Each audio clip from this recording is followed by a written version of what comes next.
Brother Anselm tore the black cloth from the small mirror and fell backward, palms scraping against stone. "It took my face," he said, each word a dry rasp. And he stared at the glass the way a man stares at a wound. The researcher moved before thought. Suspicion warmed his tongue. He stepped through the low scriptorium doorway and lifted the lamp closer to the mirror. He had no patience for superstition, but suspicion sharpened his hands. He placed the lamp so its flame caught the mirror's rim and forced the room to answer. Around the long table, scribe Lucia folded her arms and would not meet the researcher's eyes. Brother Anselm clutched his own chest and tried to recall which face was his. Inside those first frantic seconds, the central problem presented itself. An object arrived, and people changed. The researcher understood then that a concrete threat existed, likeness altered, memory failing, not a rumor to be filed away. The researcher wore his cloak loose, spectacles perched atop his head. He bent, examined the mirror's silvered rim, and found a narrow score that traced runes no artisan praised openly. He did not name it a charm. He catalogued details. A hairline crack across the inner glass, a faint smear of red along the brass, and a tiny expelled bubble where lead had boiled during casting. Brother Anselm's voice broke the inventory. "Brother Anselm, the researcher, when did you first notice the change?" Anselm's hands shook after Vespers when I paused at the basin. A child brought the mirror. I touched the glass and my mouth tasted wrong. He swallowed, fingers worrying the hem of his robe. Lucia answered in a flat voice. It came from the mirror maker's house. Marguerite's apprentice brought it as a commission. She left it with the novice for cleaning. Her jaw tightened when she said Marguerite's name. The researcher listened and watched. His suspicion shifted to doubt when the witnesses' stories diverged. Anselm the mirror smelled of oil and cedar. Lucia it smelled of metal and vinegar. The researcher marked the inconsistency with a small, precise movement of his fingers against the vellum of his notebook. They moved the scene to the parish hall. The researcher questioned the two witnesses at a wooden table scarred by ink and heat. He for dates, times, and the sequence of hands, he wrote each answer in short lines. When Anselm described the gift, his eyes rolled up and he did not name the giver. Lucia named the giver immediately and clicked her tongue as if the name itself was a blemish. This exchange altered the researcher's feeling from doubt to concern. "You held it before the wash basin." The researcher, "Yes, Anselm." I turned the glass. The image lagged. My mouth did not move when I spoke. Then I could not remember the psalm I had recited for years. The researcher pressed. "What psalm?" Anselm closed his eyes and could not say. The researcher left with the mirror's described path and went to Marguerite's workshop that night. The building smelled of lime and polished wood. A lamp hung from the ceiling on a leather cord. Marguerite's apprentice opened the door and stepped back, hands raised. "Please," she said. "She is frightened." She did not mean harm. Marguerite was small and quick, her fingers stained with pitch. She showed the researcher the mirror's rim and admitted she had altered the silver. "They paid well," she said. And when the researcher who? She avoided the question with a tremor at the corner of her mouth. The researcher watched her hands as she lifted the mirror out of its cloth and turned it so the lamp caught the etched symbol at the edge. This was added after casting. "Marguerite, I burned the line with an iron and sealed the groove with a mixture of wax and powdered bone. I thought it would hold a likeness, that was all." I did not think. Her breath cut off. She met his eyes and for the first time named a concrete action. She placed the mirror into a chest and gave it to an estate on the hill. The researcher watched the way she avoided the word binding. He felt suspicion harden into alarm. He placed the mirror in his satchel and told the apprentice to keep Marguerite inside. The apprentice nodded and bolted the door. Outside, the night pressed cold against the leaded panes. At dawn, a man in a frock coat of authority arrived at the parish vestibule with 2 burly attendants and a single folded letter. Archdeacon Rogius' boot struck the cobbles with a rhythm that demanded quick answers. He read the scene at a glance and pronounced the mirror heretical. Rogius' voice was low and exact. "Seize the object," he said to the parish priest. "This is not a matter for idle study. It is ecclesiastical property and evidence of malefic craft. The researcher stepped forward. Archdeacon, I ask leave to examine it. I will not expose the congregation further. His tone was steady, but his hands kept the notebook close. Roger did not look at him. You are ordered to desist. Records belong to the archdeacon. Leave the mirror be. The researcher had no desire for a quarrel, but he also had no desire to let an unexplained thing vanish into a chest and a verdict. The arrival of the archdeacon increased the stakes. An institutional seizure would erase evidence and stifle inquiry. The researcher moved to arrange a controlled observation instead. He proposed a test. The mirror propped between two witnesses, Margaret reciting a folk formula, and Brother Anselm standing before it while Rogier and the priest watched from a distance. The experiment took place in a small cloister chamber at midnight.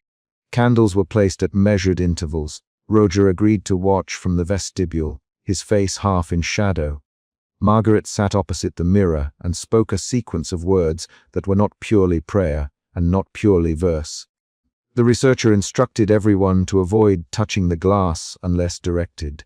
He noted the exact placement of each witness. He recorded the cadence of Margaret's voice and the small intake of breath before the first syllable. He observed the flame's reflection and the way the glass captured, then slightly delayed, the image of a candle. The mirror's surface frowned and gave a single, isolated movement. The reflection's right hand lifted a fraction of a blink before Brother Anselm's did. Anselm's face tightened and he said, My hand did not rise. The researcher marked the timestamp. He Margaret to stop. She stopped, hands splayed on her knees, and said, Seems to be holding afterward. Brother Anselm mislaid a simple memory. He could not recall the name of the child who had polished the chapel floor. He searched his own mind the way one searches a lost purse, with increasing irritation. When he failed, his fingers went to his mouth, and he sucked at the inside of his cheek. The researcher watched this and felt fear move in his chest.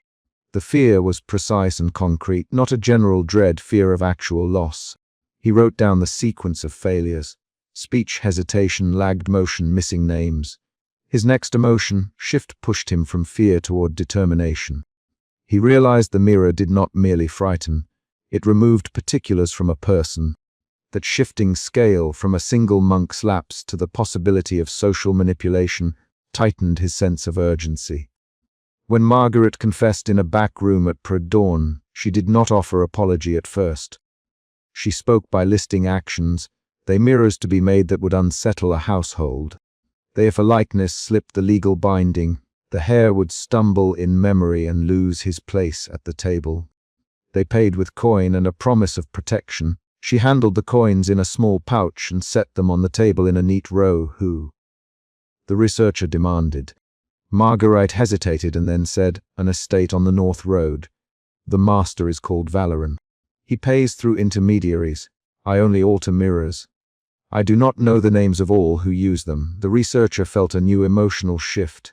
From determination to a cold, active anger. He shoved a chair back and stood, pulse steady. The presence of an organized effort to alter wills and memory turned a local oddity into a tool of power. He instructed Margaret to draw the sigil again on the nearest scrap. She complied, hands shaking, and the researcher traced the lines to understand how it held an image. News of the investigation did not stay private. Archdeacon Roger returned with men and a writ, insisting the mirror be surrendered. In the parish courtyard at dawn the confrontation erupted. Roger's attendants reached for the wrapped mirror. Marguerite stood between them and the researcher. Brother Anselm slipped to the edge of the well and watched, eyes glassy. Roger moved to uncoil the cloth. The researcher stepped forward and grabbed Roger's wrist. No, he said, not here. Not in public. Let the witnesses speak. Roger pulled his arm free and barked orders. Hands closed on the bundle. The cloth came loose. The mirror's face surfaced like a sudden pool. The reflection inside was already wrong. A likeness leaning out of alignment, lips parted when the crowd's mouths were shut. Then the glass acted. The reflected image lurched. A pale twin hand struck the inside of the glass as though testing a barrier. Brother Anselm convulsed and cried out. The researcher reached for him and found Anselm's fingers icy.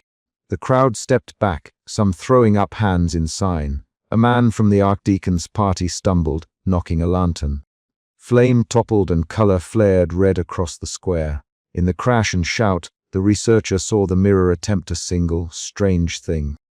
The reflected likeness raised its face as if to step through the surface. No one had physical words to describe what happened. Movements and reactions became the evidence. This was the chapter's peak. The researcher felt the string of emotions snap from cold anger into raw, precise urgency. He grabbed the wrappings and wrestled the mirror from the attendants. 3 men lunged. Margaret shoved the researcher aside and screamed. Roger shouted a prayer and then an order. In the crush, the mirror's glass vibrated and emitted a thin, high sound that caused several witnesses to cover their ears. Brother Anselm hit the ground, clutching at the hollow where his tooth would have been. He tried to speak a name and found his tongue empty. The researcher wrapped the mirror in several layers of cloth and bound it with cord.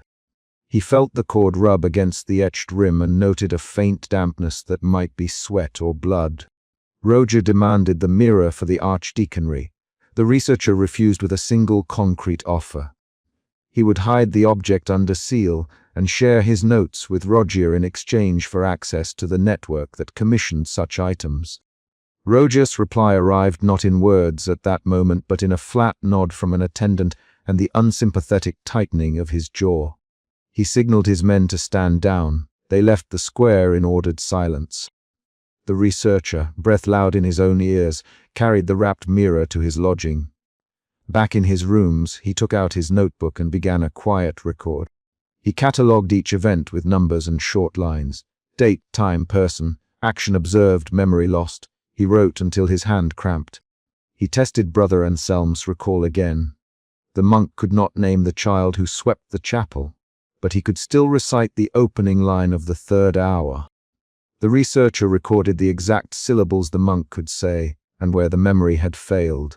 These details were the only defense against hearsay.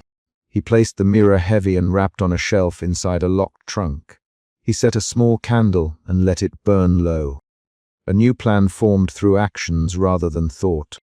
Trace the estate named Valoran, find the intermediaries, examine other recently produced mirrors, and interview servants whose names had been lost to the afflicted. The researcher folded a map, pinned a note to a string, and stuck the other end through a hole in the trunk's lid so he could lift it without touching the object. At dawn he slept in short breaths and woke to Lucia's soft knock. She entered with a face set like flint and a small, sealed packet between her palms. "The archdeacon left this for you," she said. She did not sit.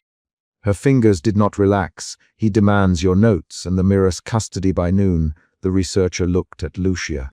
He watched the way she kept her feet planted and how her thumb rubbed the seal until the wax warmed. He felt a final emotional shift, from urgency to cautious strategy.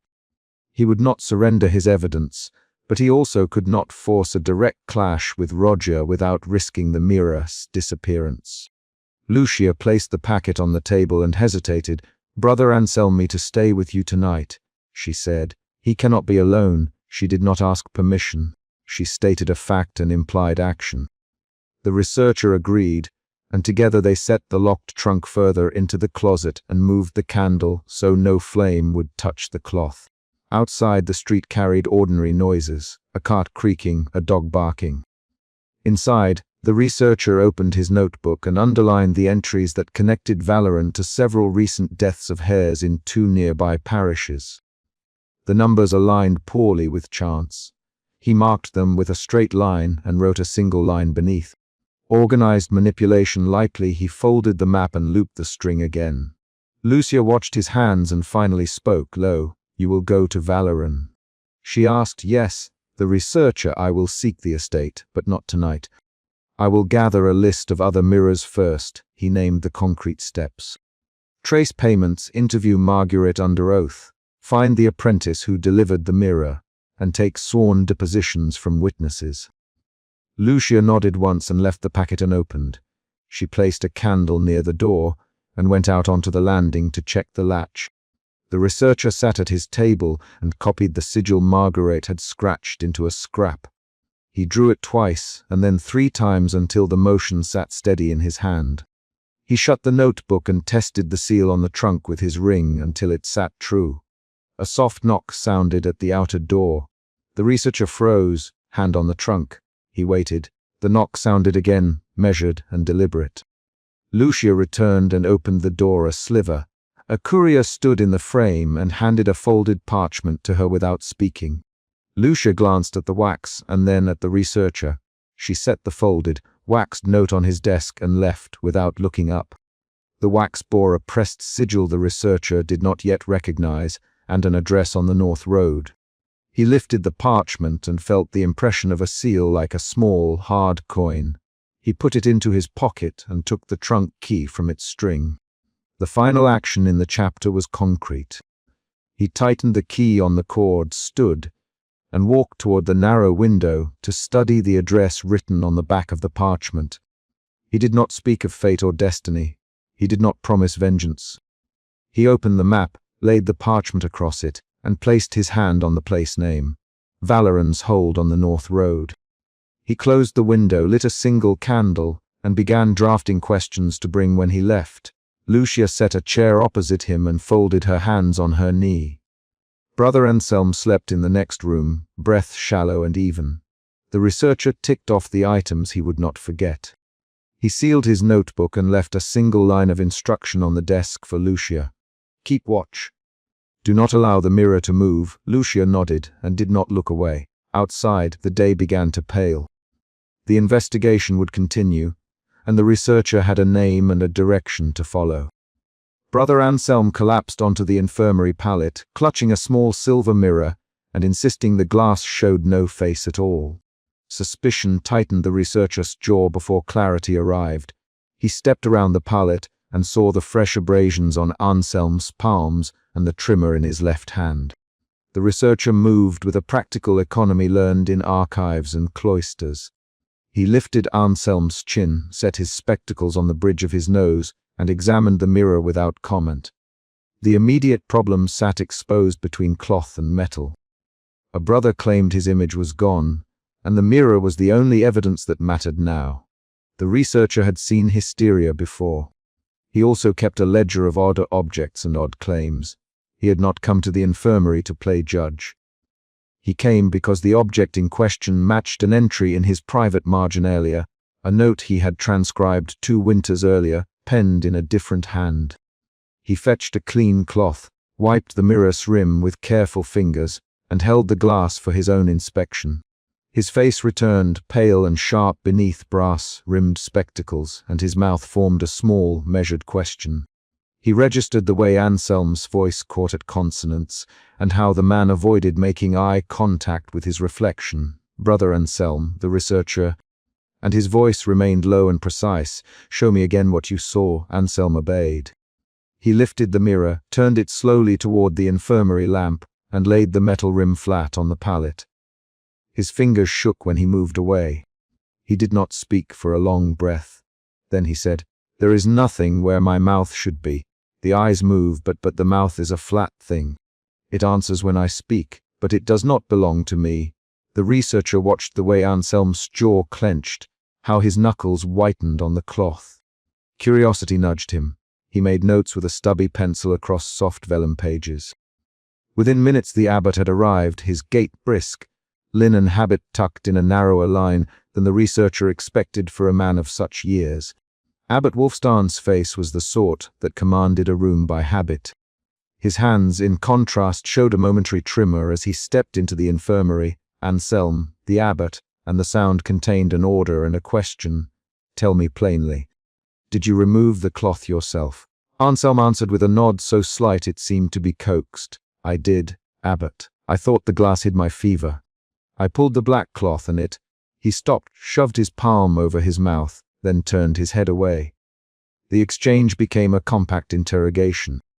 The researcher facts: when, where, who had last wrapped the mirror, and whether anyone else in the cloister had touched it. Abbot Wulfstan's answers were clipped but not false. He said the mirror had been kept in a chest in the abbot's solar 3 nights prior for reasons of counsel. The researcher registered the abbot's hesitation when he said it. The hesitation was small. A gap between subject and verb, a delayed breath. Suspicion became curiosity and then a low alarm. The researcher noted the abbot's hands as they folded and unfolded. The left ring finger bore the faint impression of a seal that the researcher had seen before in archived charters. They moved from the infirmary to the cloister walkway. The stone under their feet held cold dew from Predon air. The abbot walked with the researcher, and Brother Anselm followed a few steps behind, limp and guarded. The researcher posed a direct question aloud while they paced. Who stored this mirror? Who wrapped it with a warning sigil? The abbot's face closed. It was left in my care briefly, for counsel with a traveling lay patron. I placed it in the chest for safekeeping. I cannot recall that I wrapped it with anything but linen. The researcher watched the abbot's thumb rub a faint dark smudge at his cuff. The gesture lasted a second too long. At mid-morning, the researcher requested the archive. Sister Marjorie led him down the narrow steps into the archive chamber, lantern guttering against the wall. She moved differently from the abbot. Brisk, exact, the fingers of a woman who had bound manuscripts and trimmed edges for 20 years. They worked side by side, and the researcher felt the rhythm of the job tighten his focus. Marjorie produced a roll of parchment and unrolled a woodcut pressed between pages. The woodcut showed a mirror propped on a low stand, a flame from a candle bowing toward it, and an etched caption.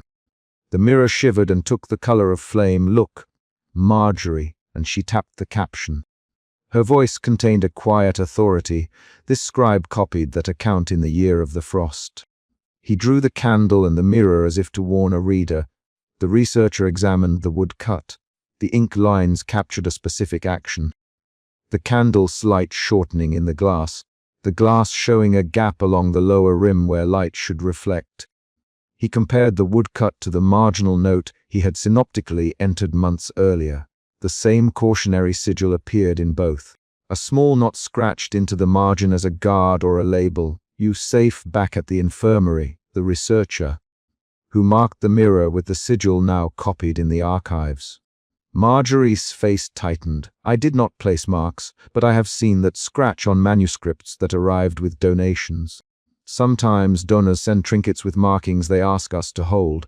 I thought to catalogue it, not to touch the metal. We should test whether the mark is recent. The researcher nodded. Their hands worked in deliberate time. Every movement remained an act of evidence, gathering rather than supposition. At dusk a lay brother burst through the cloister gate. He leaned against the stone, breath thick, mud on his sandal hems. Lay brother Eno, he panted, and then he produced the village reports with quick, battered notes. The pond's water showed men with split faces. A child was found at the bank, eyes blank where they should answer. They named no demon. They said only that the pond gave back wrong mouths. The abbot's jaw hardened. Eno, sit. Speak plainly about the child. Eno's words were flat but urgent. They found her at dusk. She clutched a small toy mirror. She would not answer when they called her name. She only stared at the pond and put her hand to her mouth, as if to see if something had fallen away. The researcher felt the knot of alarm pull tighter. Outside, the pond lay black with a thin skin of reflected light. The researcher walked to the edge with the abbot close behind. The air smelled of rotted reeds and smoke from the kitchens. A villager pointed at the surface. The reflections looked stretched, like the glass of a far window gone wrong. The researcher dropped a pebble into the water and watched concentric rings move outward until something in the reflection flickered. He felt an urgent need to understand whether the mirror had been a local object, or if its influence had slipped beyond their walls. That question moved from academic curiosity to communal danger. Back in the abbot's solar that evening, the researcher took the mirror in hand and turned it. He examined the backing and the rim, pressed his thumb into the silver's edge. There was an engraved mark, clear enough to make his stomach tighten. A private seal he had seen on a charter signed by Abbot Wulfstan. The researcher nothing, as he traced the impression with a fingertip. The abbot's face lost color. You cannot claim what you do not possess. Wulfstan in a voice that tried for command and hit a brittle edge instead. The confrontation followed in the solar, narrow and immediate. The researcher held the mirror on its wooden stand and spoke with precise cadence. Abbot Wulfstan, this mark matches the seal on your private charters. Explain how this object came into the chest in the abbot's solar. Abbot Wulfstan stopped pacing and raised his palm. The mirror arrived with a patron. I signed receipt and placed it in the chest. I did not mark it. I did not touch it beyond holding it for counsel. The researcher replied with a controlled observation. Your hands trembled when Anselm spoke. Your thumb rubs a soot, smudge that could come from the outer wrap. The seal is on the mirror's backing. This is not merely an item misplaced. It is tied to your office. The abbot's breath shortened. Marjorie stood in the doorway behind the researcher. Her voice cut through the tight air. Abbot, if this is your seal, explain why your seal appears on an object wrapped with a warning. Explain why a brother says his image left him. The abbot's eyes snapped toward Marjorie with a quick heat. Sister Marjorie, you speak harshly of what you do not know. The researcher let the exchange go for a moment and watched the abbot's hands. They betrayed him. The right hand flexed near a small hidden pouch at his belt. The researcher stepped forward. Argument intensified. Rapid lines tumbled in the small solar. Abbot, did you wrap it? The researcher, no. The abbot, I signed for it, who placed the signet on the backing. Marjorie demanded, I do not recall. Wulfstan, you hesitate. Abbot. The researcher cut in. You hesitate while your hand seeks a pouch. The abbot's answer was a short, sharp breath. I was asked to keep it safe.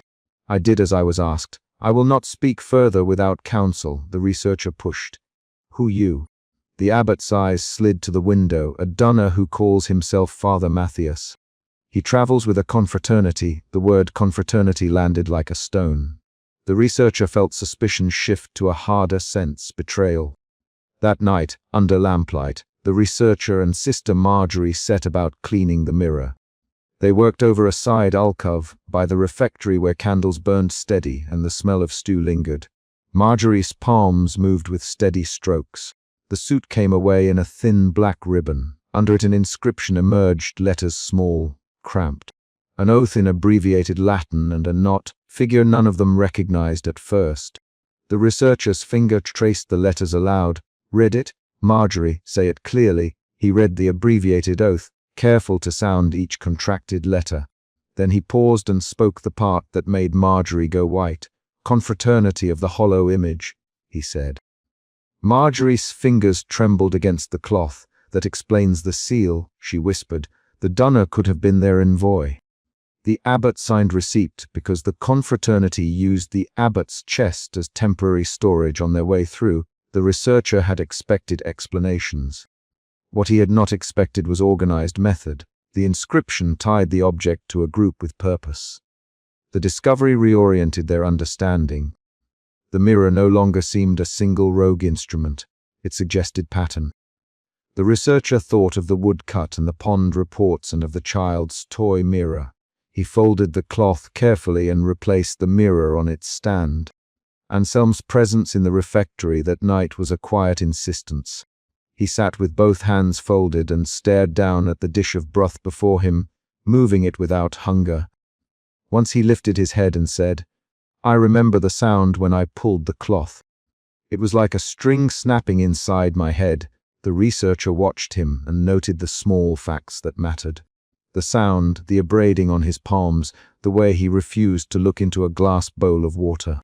Shortly before dawn, the abbot strode into the refectory. He had carried himself with purpose. His habit flapped as he moved.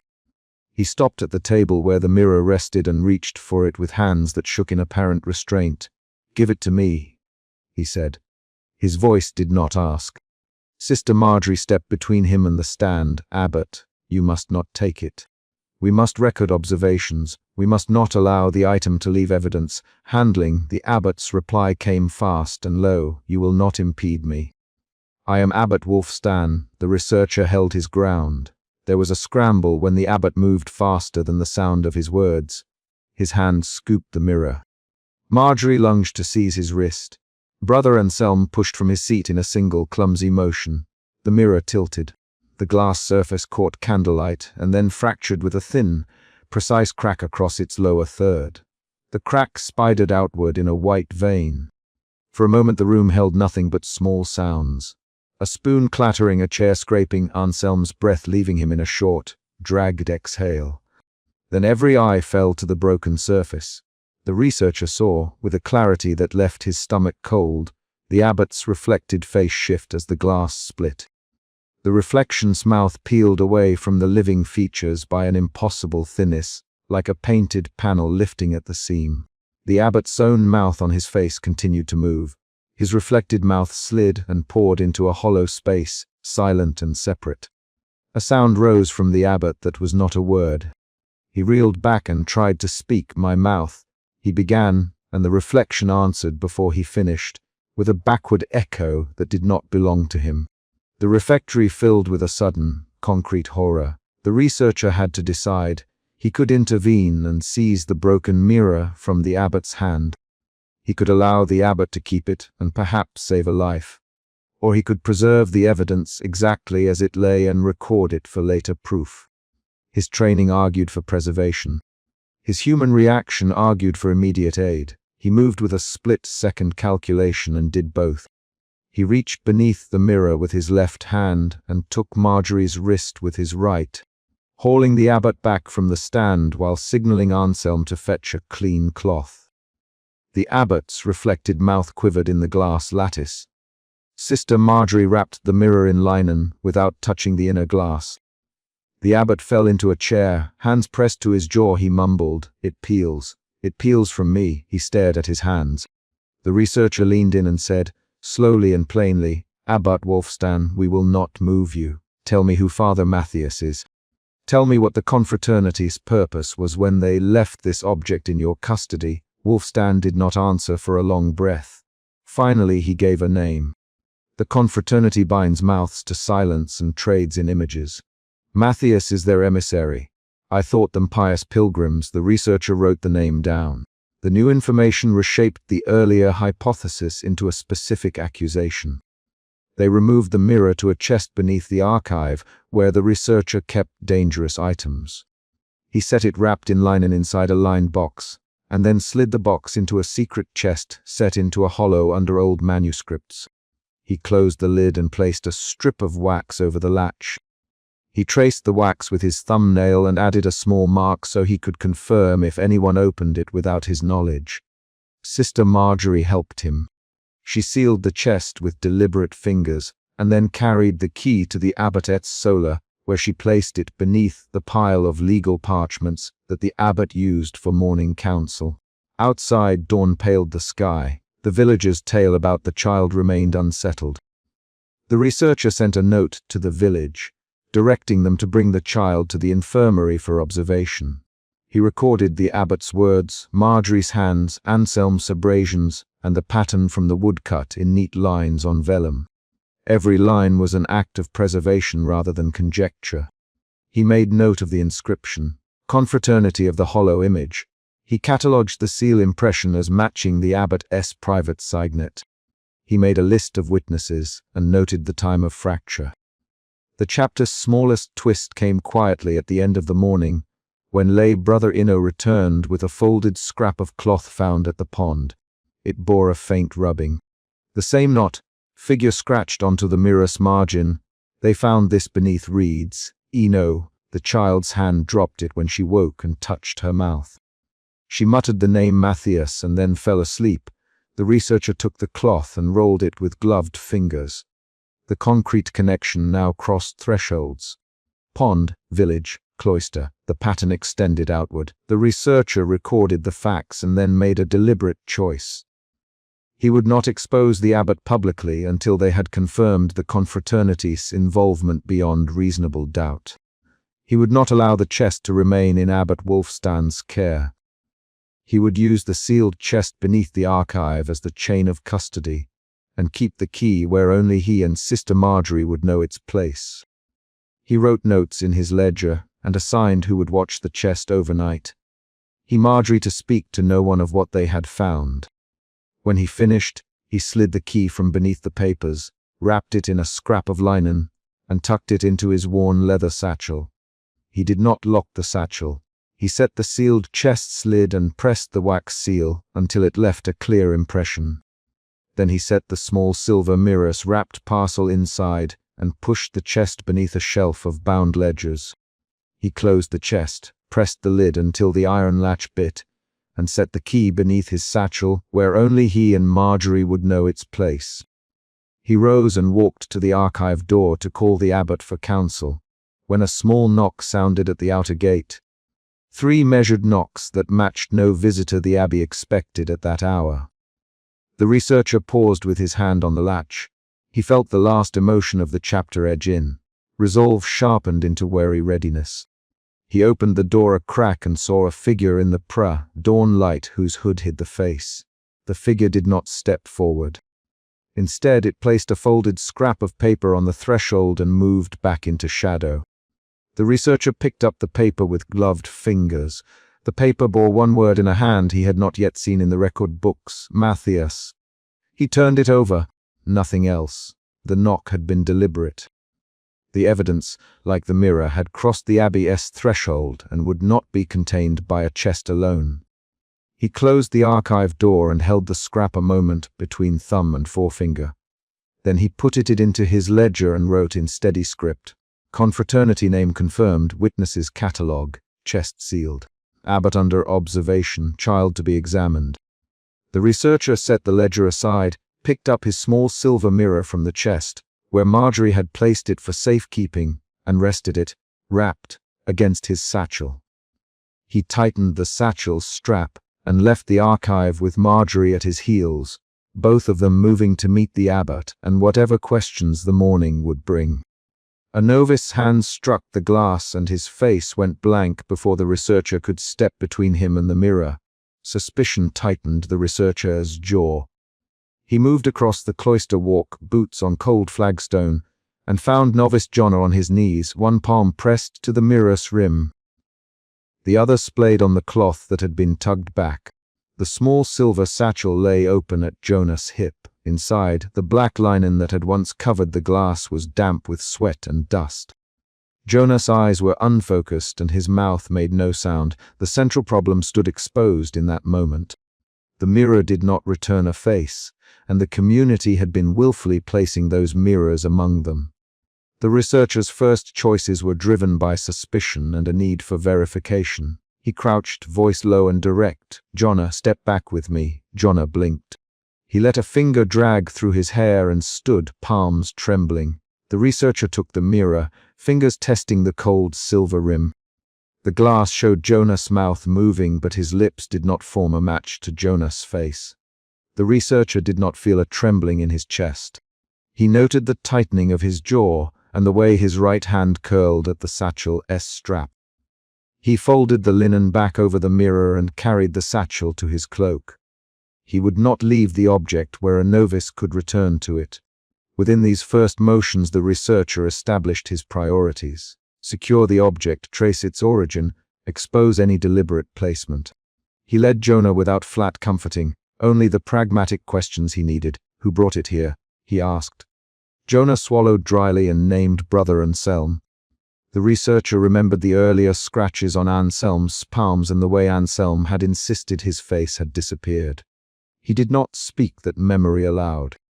He let it sit as a fact to be tested. The immediate stakes were clear to him.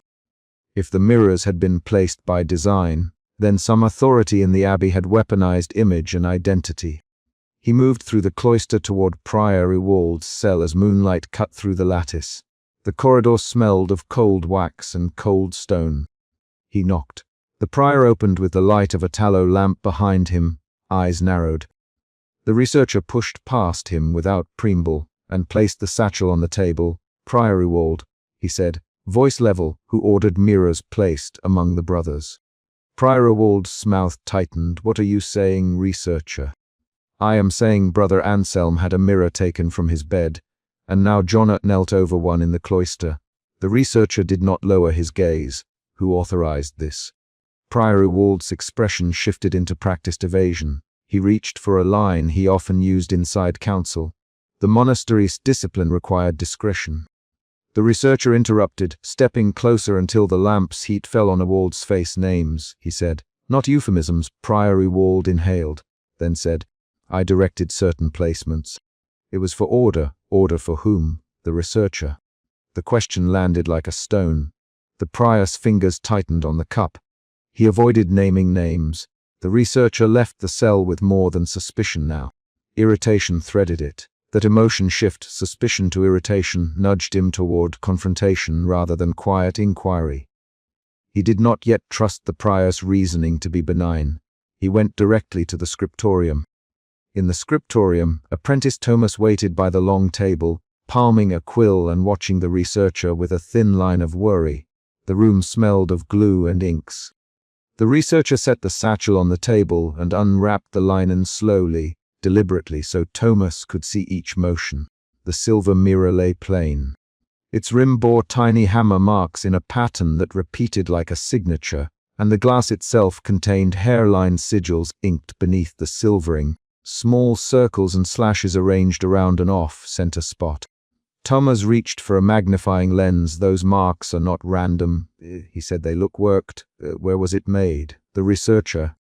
Thomas turned a page to a ledger of donors and artisan names. A smith near the abbey supplied small trinkets last harvest. He is called Ulrich. He signs with a cross and a loop. He also made a silver reliquary for the infirmary. Thomas' voice shortened at the end, as though he expected the researcher to supply the rest. The researcher looked at the marks again and traced the tiny loop stamped into the rim. It matched Ulrich's mark. The researcher felt a second emotion shift, then irritation deepening into resolve. He gathered the mirror, the satchel, and Thomas' ledger and left the scriptorium without ceremony. They moved toward the infirmary because Anselm's body and the earlier failed recovery were concrete evidence that could not be ignored. In the infirmary, Sister Matilda met them at the pallet where Brother Anselm lay. His skin had the pale waxen tone of someone who had been emptied. His eyes blinked and refocused, but the expression that had belonged to him felt altered. He gripped the small silver mirror with two hands, knuckles white. When the researcher set the mirror on the pallet beside him, Anselm's fingers tightened as if he feared losing even that shard of glass. Anselm, Sister Matilda, voice clipped. Do you remember anything? Anselm's lips moved. It took my face, he repeated, each word compact. His right hand throbbed where the abrasions had been.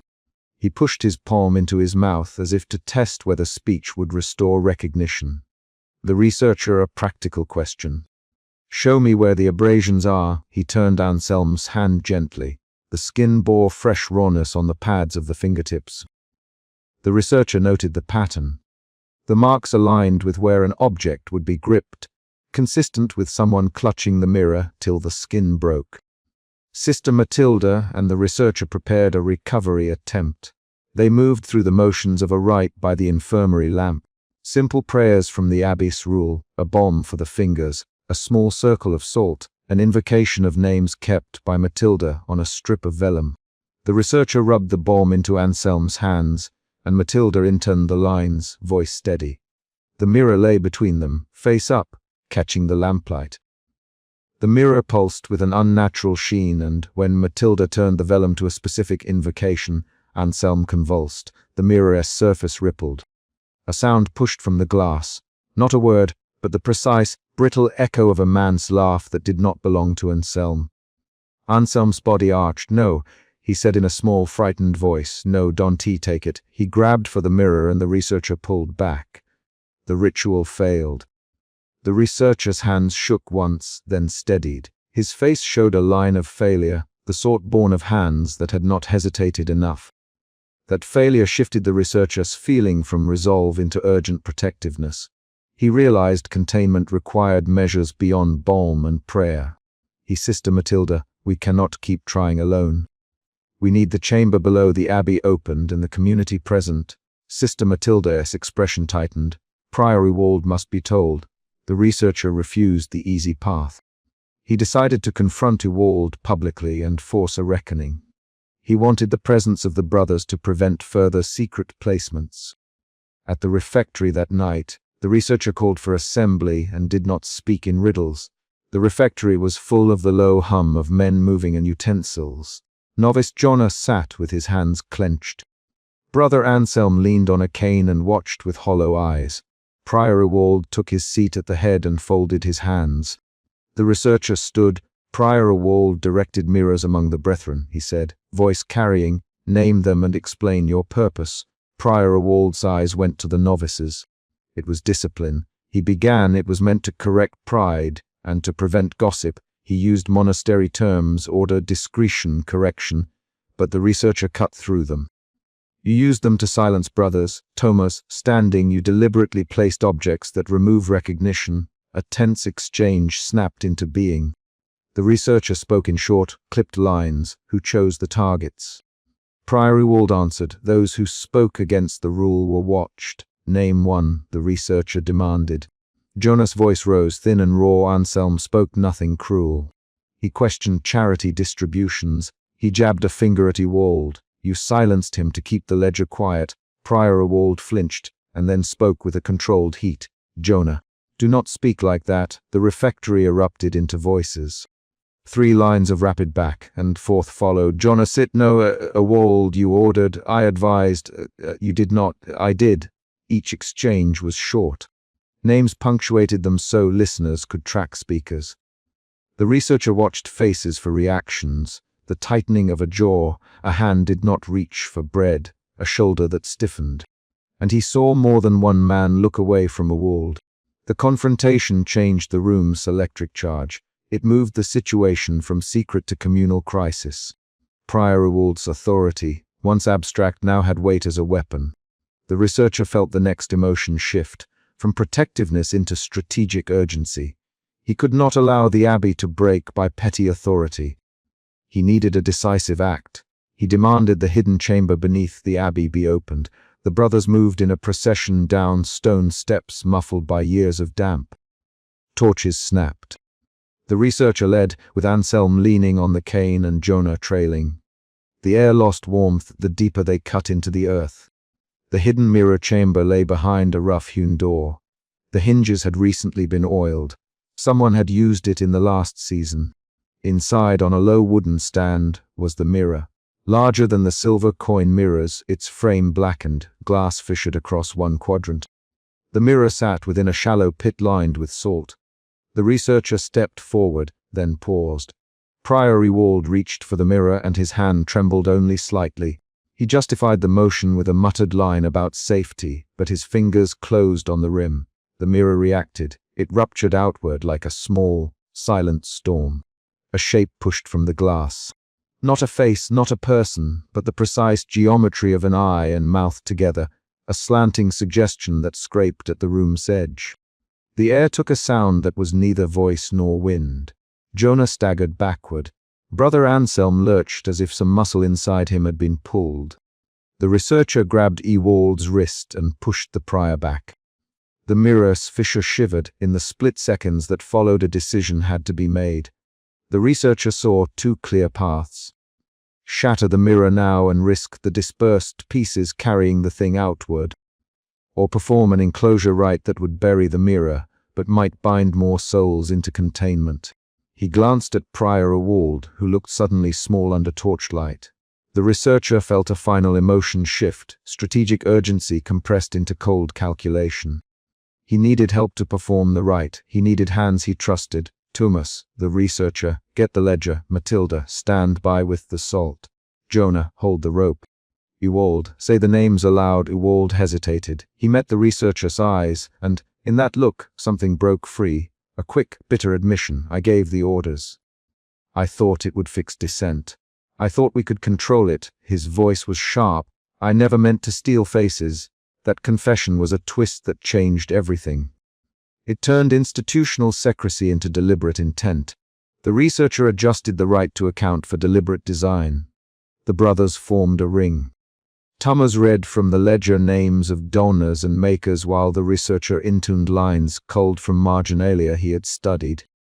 Phrases that redirected reflection inward rather than outward. Sister Matilda scattered salt in a precise pattern. Jonah braced the rope around the stand and pulled taut. The mirror convulsed. Anselm's body bucked and he called out, fingers clawing at his own face. The researcher moved his hand over the mirror's rim and pressed. He spoke a single, blunt command, hold. Someone struck the rim with a hammer. The glass did not shatter into scattering shards, but a long hairline break spidered from the point of impact. The image inside the glass recoiled, then folded inward like parchment. The researcher felt the strain in his forearm as the thing inside pressed back. He increased the pressure of the rites, names, salt. The ledger names read aloud like a tolling of debts. He forced the mirror to accept containment. As the ritual closed the room, sound condensed into a single note that lasted 3 breaths. Prior Rewald's shoulders fell. He made a small, animal noise that might have been relief or pain. The mirror cooled. The fissure held. The researcher had chosen the sealing rather than shattering, and the cost of that choice arrived at once.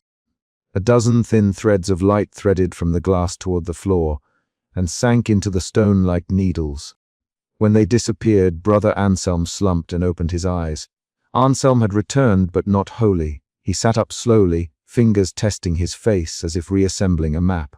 He smiled once, a small, wrong angle. "My face is here," he said, but his voice lacked an ease it had held before. His hands trembled. The researcher watched the way Anselm's gaze slid left and right as if checking for a presence only he could sense. This was the sealing's cost. Containment had kept the visible harm from spreading, but it had hollowed what it bound.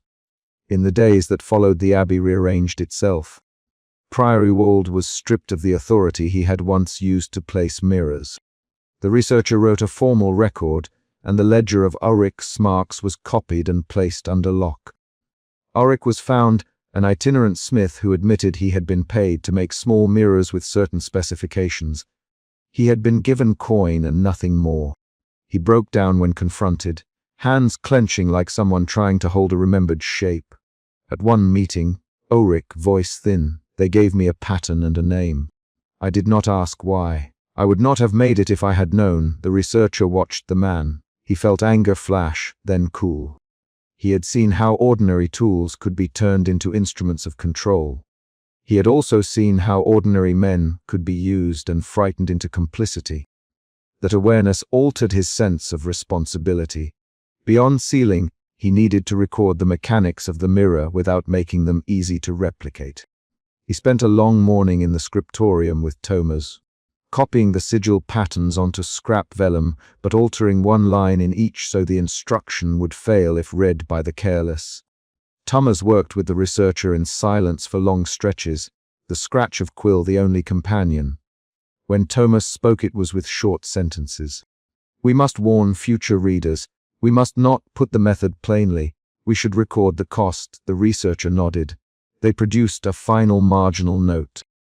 A line of ink that read like a monk's caution, but hid a cipher that would only open for a trained hand.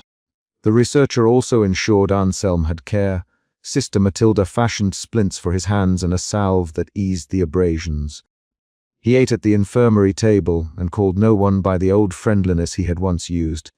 His voice tended toward the clipped, as though conserving cadence. When Anselm touched his face and said, "I think of names and feel nothing," the researcher watched him and kept the pact that had been struck in the chamber. To contain rather than obliterate, to bear witness to what restraint cost. He wrote a short marginal entry that would be placed at the end of the ledger, a caution and a code, chained to the scriptorium's locked shelf. He inked it with a hand that no long sentiment could sway. Late on the dawn after the sealing, the researcher and Thomas carried the mirror wrapped in salted linen into the crypt beneath the abbey. The stones were cold and the torchlight made the mortar sparkle like dust. They lowered the mirror into a shallow vault and sealed it under a slab of stone. The researcher hammered iron pins into the edges and poured holy water into the seams.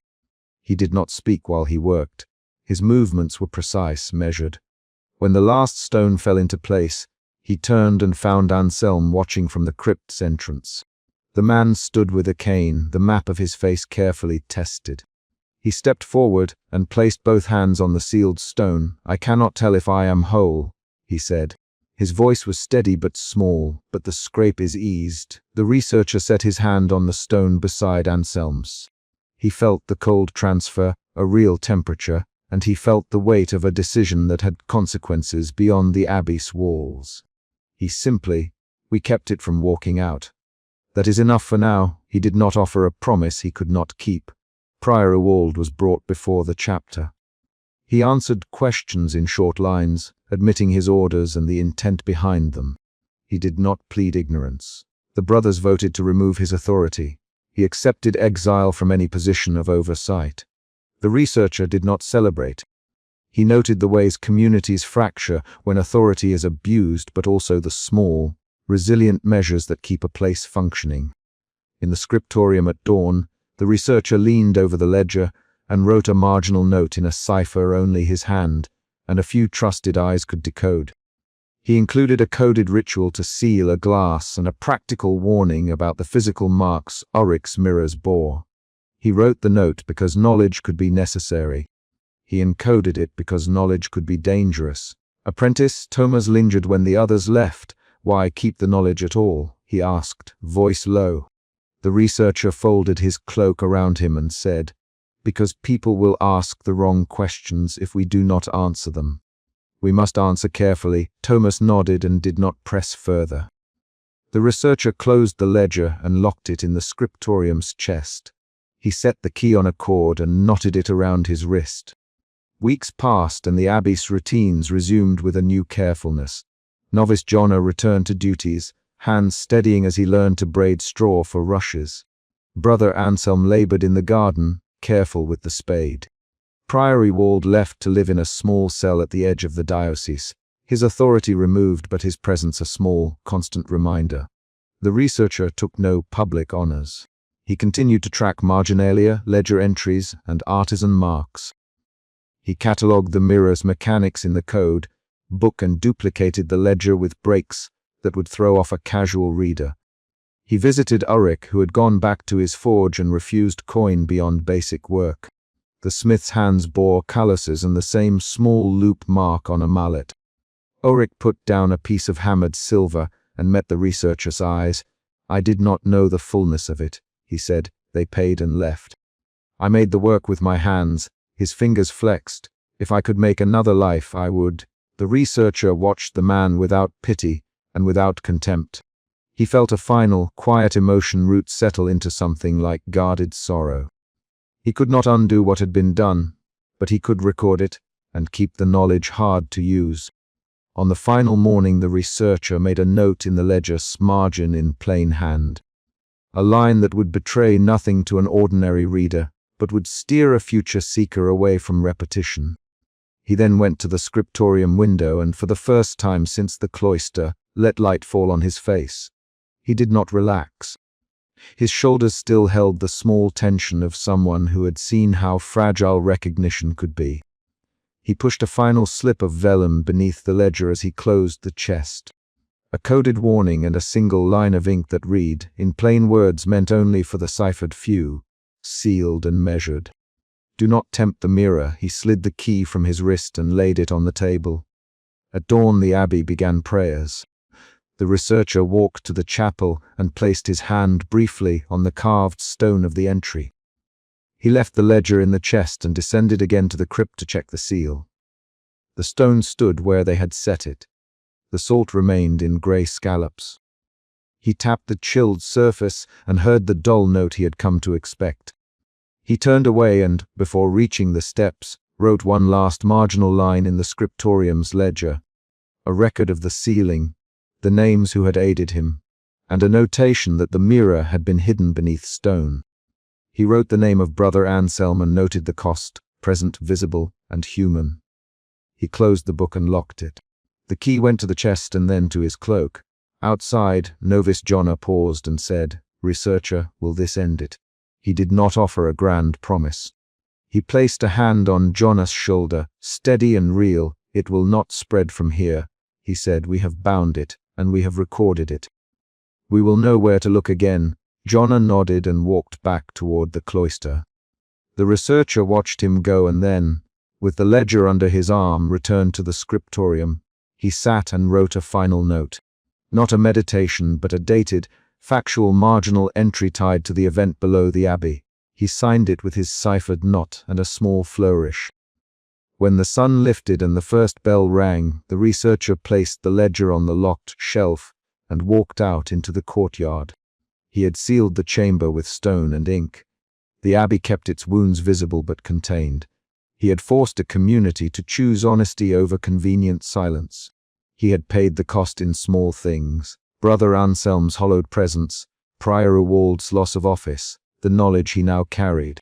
He held those facts like tools, not like consolations. The final act of the chapter came when he slid the sealed slab's last pebble into place and set the key in the scriptorium chest. The physical gesture tied the events together. A decision made, an object buried, records locked, and one more line of ink to warn rather than teach. He left the scriptorium with no flourish and no public claim. The sealing had been complete, and the ledger would remain, a measured archive for those who might one day need to know without repeating the harm. He walked away with the weight of what had been contained, and the certainty that some knowledge should be guarded. The abbey resumed its daily rhythms under the same sky, but the researcher kept a corded key at his wrist as a reminder. The final sentence in his own hand in the ledger read, "Mirror contained beneath stone. Names recorded." Cost accounted, he closed the book and set it back into the chest. Then he walked outside to join the brothers at the midday bell, his steps steady, his face the same scholar's mask, but his hands ready for the work that knowing required.